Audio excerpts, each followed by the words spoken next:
Assalamualaikum warahmatullahi wabarakatuh. Hai, ketemu lagi sama Bu Enji ya. Untuk pertemuan kali ini, Bu Enji akan melanjutkan ke unit 3 dan unit 4 modul 1 kelas 7 ya.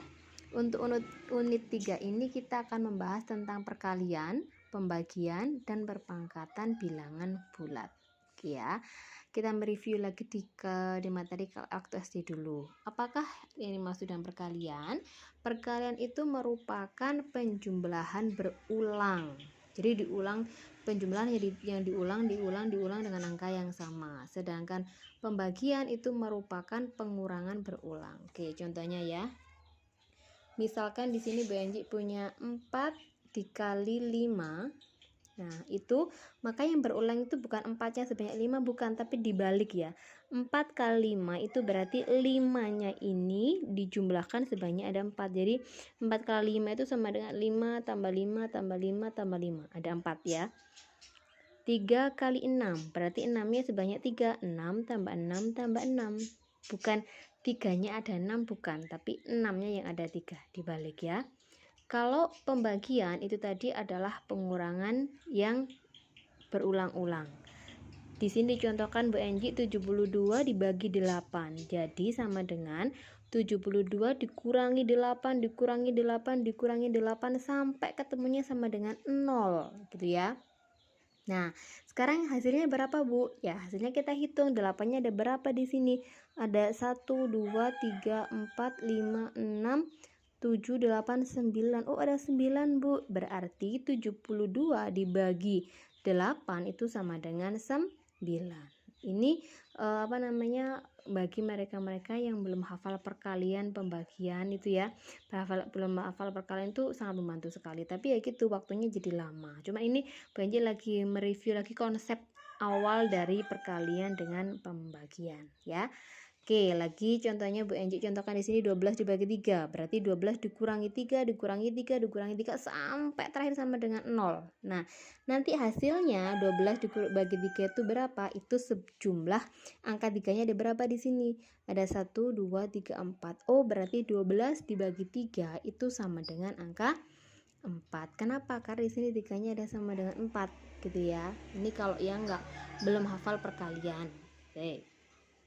Bu, kalau untuk bilangan bulat negatif apakah juga sama? Sama saja, cuman untuk perkalian dan pembagian bilangan bulat negatif itu perlu diketahui bahwa ini ya, kalau bilangan bulat positif dikali bilangan negatif maka hasilnya adalah negatif. Jadi harus sama. Kalau bilangannya itu sama, bilangan bulat positif dengan positif maka hasilnya positif. Bilangan bulat negatif dikali bilangan bulat negatif juga hasilnya adalah positif. Ya, bilangan bulat negatif dikali dengan bilangan bulat negatif maka hasilnya adalah bilangan bulat positif. Jadi diingat-ingat kalau tandanya sama baik perkalian maupun pembagian maka nanti hasilnya bilangannya tandanya juga sama. Jadi kalau plus dikali dengan plus hasilnya adalah plus. Plus dibagi dengan plus hasilnya juga plus. Minus dikali dengan minus hasilnya juga plus. Minus dibagi minus hasilnya adalah plus. Jadi kalau tandanya sama maka hasilnya adalah plus. Plus dikali plus hasilnya plus. Plus dibagi plus hasilnya plus. Min dikali min hasilnya adalah plus. Min dibagi min hasilnya adalah plus. Jadi diingat-ingat kalau tandanya sama baik positif maupun negatif maka nanti hasilnya pasti positif. Untuk perkalian dengan pembagian. Oke ya, sekarang kita lanjut ke perpangkatan. Perpangkatan itu adalah perkalian berulang dari bilangan atau perkalian dengan menggunakan faktor bilangan yang sama. Misalkan di sini Bu Enji punya 3 kali 3 kali 3 kali 3 kali 3 kali 3. Berarti ini bisa Ibu Enji tulis sama dengan 3 pangkat 6. Nah, Bu, kok bisa? Iya, karena di sini 3-nya ada sebanyak 6. 1 2 3 4 5 6. Makanya Bu Enji tulis 3 pangkat 6. Lagi kalau Bu Enji punya 5 pangkat 4, berarti 5-nya kita tulis sebanyak 4. Pinter. 1 2 3 4. Itu bilangan berpangkat ya. Sekarang kita ke sifat-sifat operasi perpangkatan. Yang pertama, ini P pangkat M dikali dengan P pangkat N, maka hasilnya itu adalah P pangkatnya bisa langsung kita jumlahkan, asalkan P-nya ini angkanya sama, P-nya ini bulatnya sama. Contohnya Bu Enji punya 6 pangkat 3 dikali dengan 6 pangkat 4. Berhubung induknya ini nomornya angka bilangannya sama-sama 6, berarti untuk operasi perpangkatan ini kita tinggal menjumlahkan pangkatnya saja. Berarti 6 3 ditambah dengan 4, maka hasilnya adalah 6 pangkat 7. Paham ya? Kalau bilangannya sama, induknya sama, maka pangkatnya tinggal dijumlahkan. Sifat yang kedua, P pangkat M dibagi dengan P pangkat N, itu sama dengan sama kayak yang tadi. Karena ini pembagian, maka pangkatnya bukan lagi dijumlahkan tapi dikurangi. M dikurangi dengan N, asalkan sama induknya bilangannya itu sama. Misalkan 7 pangkat 5 dibagi 7 pangkat 2, maka kita tinggal mengurangkan saja. 7 pangkat 5 dikurangi 2, jadi sama dengan 7 pangkat 3. Paham ya? Kita lanjut ke sifat yang ketiga, yaitu jika ada P pangkat M dipangkatkan lagi dengan N. Nah, karena sama-sama perpangkatan, maka kita tinggal mengalihkan saja pangkatnya M dengan pangkatnya N, tinggal dikali saja. Berarti di sini P sama dengan M dikali dengan N, gini ya. Contohnya 2 pangkat 3 dipangkat lagi 4, maka kita tinggal mengalihkan 2 pangkat 3 dikali dengan 4 ya. Oh ini sorry, ini 2, 3 pangkat 2 dikali dengan 4, tinggal dikalikan aja, jadi hasilnya adalah 2 pangkat 8. Untuk sifat yang selanjutnya, P dikali Q, P kali Q ya, kurung buka, kurung tutup kurung, dipangkatkan M, ini dijabarkan, dijelentrehkan sendiri-sendiri, jadinya adalah P pangkat M dikali dengan Q pangkat M. Contohnya 3 kali 5 kurung tutup pangkatkan 2, berarti ini sama saja dengan 3 pangkat 2 dikali dengan 5 pangkat 2. Baru nanti hasilnya ini kita sendiri-sendiri ya. 3 pangkat 2 9, 5 pangkat 2 25, kita kalikan. Bu, kalau misalkan ininya sama bagaimana? Kalau misalkan angkanya sama di dalam kurung sama, ya kita langsung eksekusi juga, enggak apa-apa. 2 pangkat 2 dikali 2 pangkat berapa gitu, enggak apa-apa. 0 pangkat M sama dengan 0. Jadi berapapun 0 itu kalau dipangkatkan 1 juta itu sama dengan 0 ya, karena di sini induknya sama dengan 0, bilangannya intinya sama dengan 0. Tetap 0 pangkat 1 juta pun hasilnya adalah 0. Yang ke selanjutnya ada sifat P pangkat negatif M itu sama dengan 1 per P pangkatkan M. Contohnya Ibu Enji punya 3 pangkat negatif 4, berarti ini artinya sama dengan 1 per 3 dipangkatkan 4. Kalau di per 3-nya di bawah, di per ya, seper, maka di sini bukan lagi negatif tapi positif. Tapi kalau 3-nya di atas menjadi induk, maka yang negatif adalah pangkatnya. Jadi 3 pangkat negatif 4 itu sama dengan 1 per 3 pangkat 4. Oke? Oke, kalau sudah paham, silahkan videonya Bu Enji nanti diputar-putar berkali-kali, ataupun kalian juga bisa cari informasi dari sumber belajar yang lainnya, pokoknya yang bahas tentang perpangkatan bilangan bulat, perkalian dan pembagian. Nah, untuk mengetahui kemampuan kalian sebagaimanakah kalian bisa menyerap apa yang Ibu Enji jelaskan, silahkan dikerjakan tugas berikut ya. Oke, ini tugasnya ya, silahkan dikerjakan, nanti dikumpulkan ke WA-nya Ibu Enji. Oke, kalau sudah, Ibu Enji lanjutkan ke unit keempat. Unit 4 membahas tentang himpunan. Himpunan itu adalah kumpulan benda atau objek yang didefinisikan dengan jelas. Jadi harus jelas definisinya. Contohnya, himpunan binatang berkaki 2. Jelas kan? Himpunan itu kumpulan gitu ya. Kumpulan binatang berkaki 2. Berarti yang berkaki 2 apa aja? Ada ayam, ada bebek, ada burung dan lain sebagainya, ya kan? Jelas. Contohnya lagi ada himpunan buah-buahan. Nah, berarti yang termasuk buah-buahan masuk ke dalam himpunan ini. Bu Enji kalau misalkan Bu Enji punya kumpulan anak pandai, nah kira-kira apakah itu termasuk himpunan? Tidak. Kenapa? Kan pandai itu beraneka ragam. Ada yang pandai akademis, ada yang pandai matematika, ada yang pandai bermain musik, ada yang pandai menari. Nah, itu kan tidak jelas. Nah, karena tidak jelas, maka dia tidak masuk ke dalam himpunan. Contoh lagi, Bu Enji punya kumpulan anak-anak cantik. Nah, cantik itu kan relatif, tidak semua orang itu sama seleranya, ya kan? Berarti itu juga bukan contoh dari himpunan. Jadi himpunan itu merupakan kumpulan benda atau objek yang didefinisikan dengan jelas. Pokoknya jelas. Oh, jawabannya jelas ini. Nah, itu masuk ke himpunan, ya. Himpunan biasanya dinotasikan dengan huruf kapital. Huruf kapital itu huruf besar. Ada A, ada B, ada C. Itu contohnya dari himpunan. Nah, biasanya anggota dalam himpunan itu akan dimasukkan ke dalam tanda kurung seperti ini. Nah, tanda kurungnya seperti ini ya. Nah, ini lambang dari himpunan. Setiap benda yang termasuk dalam suatu himpunan disebut dengan anggota himpunan. Adapun anggota himpunan atau elemen dari himpunan itu dituliskan dengan E seperti ini ya. Ini berarti lambangnya adalah anggota atau elemen dari suatu himpunan. Kalau dia ternyata bukan anggota atau bukan elemen dari suatu himpunan, maka tinggal dicoret saja. Nah, kayak gini berarti artinya dia bukan anggota dari suatu himpunan. Contohnya, Bu Enji punya A, itu himpunan A terdiri dari anggotanya adalah 0, 2, 4, dan 6. Berarti kalau 0 apakah dia termasuk anggota himpunan? Iya, berarti bisa ditulis bahwa 0 itu E dari A. Nah, 0 itu E dari A. Karena di sini tadi tidak ada angka 3, berarti 3 itu bukan dari anggotanya himpunan A.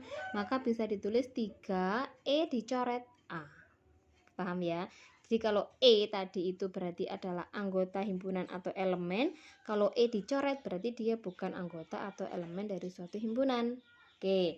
Himpunan sendiri itu dapat dinyatakan dengan 3 cara. Jadi menyatakan himpunan itu ada 3 cara. Yang pertama dengan deskripsi, dengan kata-kata. Yang kedua dengan tabulasi atau mendaftar seperti ini tadi, yang ada tandanya kayak kurung buka gini. Yang ketiga itu dengan metode rule atau bersyarat. Ini seperti kurang ada kurung bukanya tapi dia lebih detail lagi, jadi ada kayak gini-gininya ya.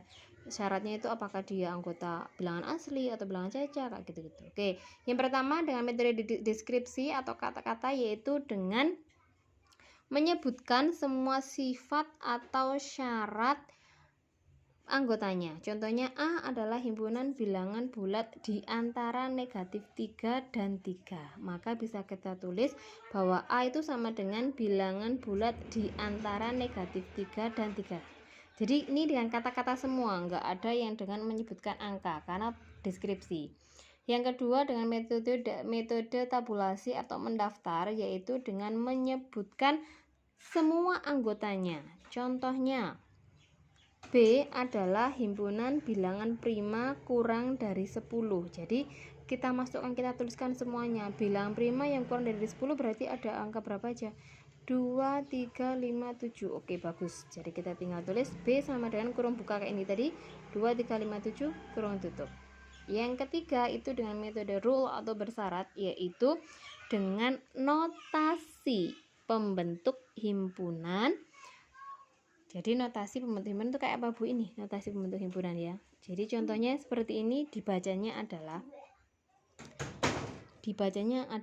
P adalah himpunan X sedemikian sehingga X ini lebih dari 1 dan kurang dari 0, di mana X itu merupakan elemen anggota bagian bilangan C itu caca, bilangan caca. Ya, jadi saya ulangi lagi, kalau ada seperti ini maka P itu adalah sebuah himpunan sedemikian hingga X itu lebih dari 1 dan kurang dari 10, di mana X itu elemen anggota bagian dari bilangan caca.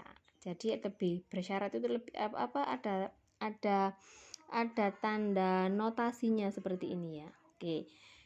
Lanjut, himpunan kosong adalah himpunan yang tidak mempunyai anggota dan diberi lambang seperti ini, kosong. Contohnya A adalah bilangan asli kurang dari 1. Kan tidak ada. Bilangan asli itu kan dimulai dari angka 1. Jadi A ini termasuk bilangan kosong. Nah, tandanya seperti ini. Oke.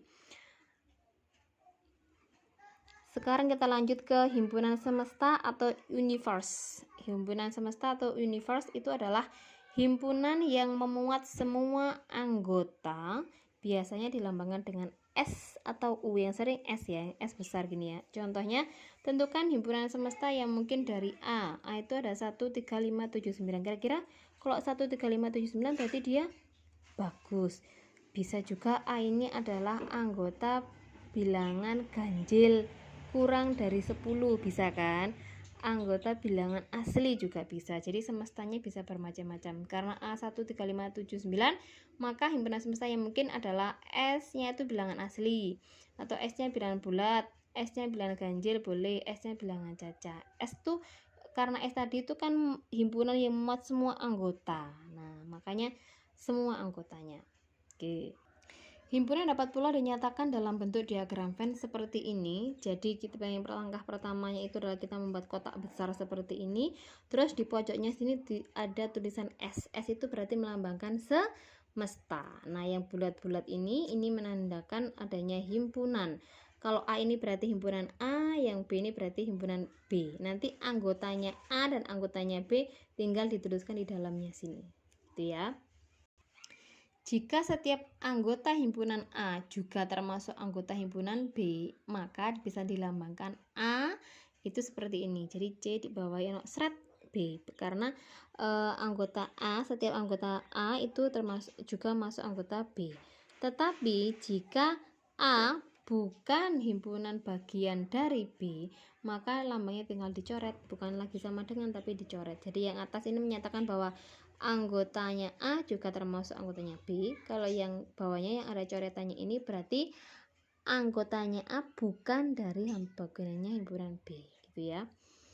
A dengan B ini juga bisa digabungkan atau ada juga irisannya. Irisan itu apa? Jadi gini, gabungan himpunan A dan B itu dinyatakan dengan U. Ini gabungan. Kalau A merupakan himpunan bagian dari B, maka dapat ditulis kayak tadi A, C, B, atau B kayak gini ya. Ini berarti himpunan bagian. Kalau yang U itu berarti gabungan A dengan B. Kalau yang N kayak N dibalik ini, kebalikan yang U ini berarti irisan. Irisan itu apa, Bu? Irisan itu berarti himpunan yang sama baik A dengan B. Nah, itu nanti dilambangkan dengan irisan. Oke, sebentar ya Ibu contohkan biar lebih paham lagi. Diketahui S itu berarti semesta yang mencakup semua anggota himpunan. S ini adalah bilangan cacah kurang dari 10. Karena bilangan cacah maka dimulai dari bagus 0. Jadi S-nya itu bilangan cacah kurang dari 10. Berarti ada apa aja? Ada 0 sampai dengan 9. Jangan lupa karena kurang dari 10. Jadi 10-nya enggak ikut. Sedangkan yang A ini adalah 1, 3, 5, 7, 9. Yang B anggotanya ada 1, 2, 4, 8. Tentukan A, kalau U berarti apa? Bagus gabungan. A gabungan B. Berarti kita tinggal menuliskan di sini A dengan B kita tinggal gabungkan saja. Jadi A gabungan B itu ada 1, 2, 3, 4, 5, 7, 8 dan 9. Oke. Yang B, A irisan B. Irisan itu adalah anggotanya A dan B ada yang sama apa enggak? Nah, itu berarti masuk ke dalam irisan. Ada Bu di sini yang sama apa? 1 saja ya. Oke, maka A irisan B itu adalah 1. Yang C ini A aksen. Nah, A aksen itu berarti yang bukan anggotanya A. Itu apa saja? Yang bukan anggotanya A itu berarti ada 2, 4, 8 ya, 2, 4 dan 8. Bukan anggotanya B, berarti yang selain 1, 2, 4, 8 berarti ada angka berapa? Ada angka 3, 5, 7 dan 9. Paham ya? Gabungan tadi tinggal menjumlahkan saja antara dua himpunan, anggota dua himpunan. Irisan itu dicari antara kedua himpunan apakah ada anggota yang sama. Aksen itu tanda petik, artinya aksen itu berarti selain dia. A aksen berarti selain anggotanya A. B aksen berarti yang selain anggotanya B. Maka dari sini dapat kita gambarkan bahwa, nah ini namanya diagram Venn-nya. Diagram Venn-nya tadi ini ya, kita cek di sini, kita pertama kita buat kotak ini segi 4, terus ada S-nya di pojok, kita gambarkan dua lingkaran yang menyatakan himpunan A dengan himpunan B, kita tinggal isi. Nah, ini tadi kan sudah diketahui. Oh, irisan antara himpunan A dengan himpunan B itu adalah 1. 1 kita tulis di tengah-tengah. Kenapa? Karena ini kan irisannya. Irisan itu bagiannya A dan juga bagiannya B, termasuk anggota A dan juga termasuk anggotanya B. Oke, sekarang kita cek lagi anggotanya himpunan A tadi selain 1 ada apa lagi? Ada 3, 5, 7, 9. Kita tulis di sini yang 3, 5, 7, 9. Yang B selain 1 ternyata ada 2, 4, dan 8. 2, 4, dan 8. Loh Bu, ini kok di luar sendiri, kenapa? Karena 6 ini tidak termasuk anggotanya A maupun anggota himpunan B, tetapi dia termasuk dalam semesta bilangan caca. Jadi kalau misalkan selain anggotanya A dan B, maka kita tinggal nulisnya di luar tetapi tetap di dalam suatu semesta dalam kotak ini. Paham ya? Jadi yang dimasukkan ke dalam lingkaran A ini adalah anggotanya A. Yang dimasukkan dalam lingkaran B berarti anggotanya B. Nah, yang tengah-tengah tadi ini adalah irisan, di mana dia merupakan anggotanya A maupun anggotanya B. Yang di luar lingkaran ini berarti dia adalah bukan anggotanya A maupun anggota B, tetapi masuk ke dalam semesta. Semesta tadi apa? Semesta tadi adalah semua anggota himpunannya. Paham ya? Oke, kita lanjut. Menyelesaikan masalah yang berkaitan dengan konsep himpunan dalam kehidupan sehari-hari. Nah, ternyata himpunan tidak hanya melulu teori seperti itu, tapi kita bisa mengaplikasikannya dalam kehidupan sehari-hari ya. Contohnya di sini Bu Enji punya sekelompok siswa terdiri dari 14 gemar membaca majalah, 16 anak gemar membaca koran, dan 9 anak gemar membaca keduanya. Berapa jumlah seluruh siswa dalam kelompok tersebut? Oke, yang A itu yang gemar membaca, ada A merupakan siswa himpunan siswa gemar membaca majalah. Yang B itu adalah himpunan siswa yang gemar membaca koran. Nah, dan gemar membaca keduanya ada 9. Nah, dari sini kita bisa mencari ya, Rek. Ini tadi kan jumlah seluruh siswa itu sama dengan semesta. Semesta merupakan gabungan dari himpunan A dengan himpunan B.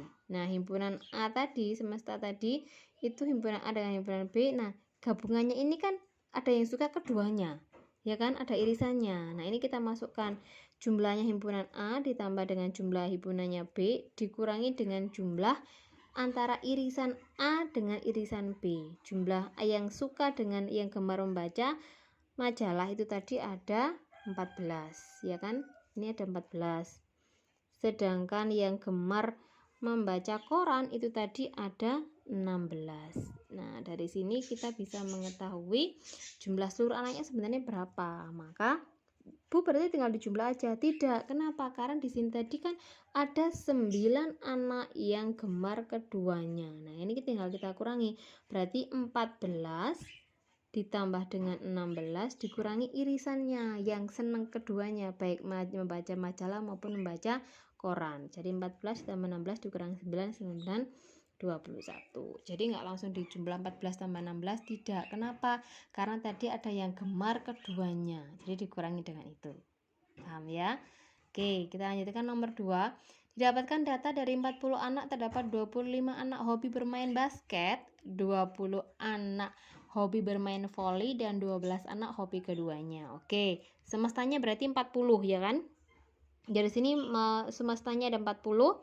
Terus yang suka akan basket itu ada 25.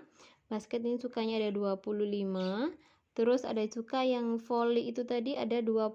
Sedangkan irisannya tadi ada 12. Ini sudah ada semuanya. Oke. Anak yang hobi basket dan voli ada 12. Anak yang hanya hobi basket. Pertanyaannya adalah berapa anak yang tidak hobi basket maupun voli? Pertanyaannya yang tidak. Berarti kita harus mencari satu-satu dulu. Yang hobi basket berapa, yang hobi voli berapa, baru kita kurangi ya. Oke, semestinya tadi adalah 40 anak. Jadi S-nya tadi ada 40. Terus yang suka basket saja 25, yang suka volley aja 20, yang suka basket dan volley ada 12. Maka anak yang hanya hobi basket, kita tinggal kurangi. Berapa? 25 dikurangi yang irisannya 12, jadi yang hanya suka basket ada, yang hanya suka basket hanya 13. Yang hanya hobi volley berarti 20 dikurangi dengan irisannya tadi 12, 8. Maka anak yang tidak hobi keduanya baik basket maupun volley tinggal dikurangi 40 dikurangi ini 12 ditambah 13 ditambah dengan 8. Berarti yang enggak suka keduanya adalah ada anak sebanyak 7. Jadi yang tidak suka basket maupun tidak suka volley itu sebanyak 7. Sedangkan diagram V-nya bisa kita gambarkan kayak gini. Yang A ini menyatakan dia adalah himpunan dari anak suka basket. Yang B himpunan anak yang suka volley. Jadi kan jumlahnya ada 40 ya. Yang anak suka basket aja itu ternyata ada 13. Yang suka volley aja itu ada 8. Irisannya anak yang suka basket dan volley tadi ada 12. Maka yang tidak suka basket maupun volley kita letakkan di luar sebanyak 7. Oke, ini diagram V-nya. Paham ya? Silakan diputar lagi berulang kali videonya Bu Enji sambil kalian bisa membuka sumber belajar yang lainnya untuk memperdalam materi ini, ya. Seperti biasa di akhir pembelajaran Ibu Enji akan berikan tugas, silakan dikerjakan dan dikirim ke WA pribadinya Bu Enji ya. Silakan diputar-putar berkali-kali videonya Bu Enji. Kalau ada yang tetap masih bingung, bisa japri Bu Enji. Oke, saya akhiri. Wassalamualaikum warahmatullahi wabarakatuh.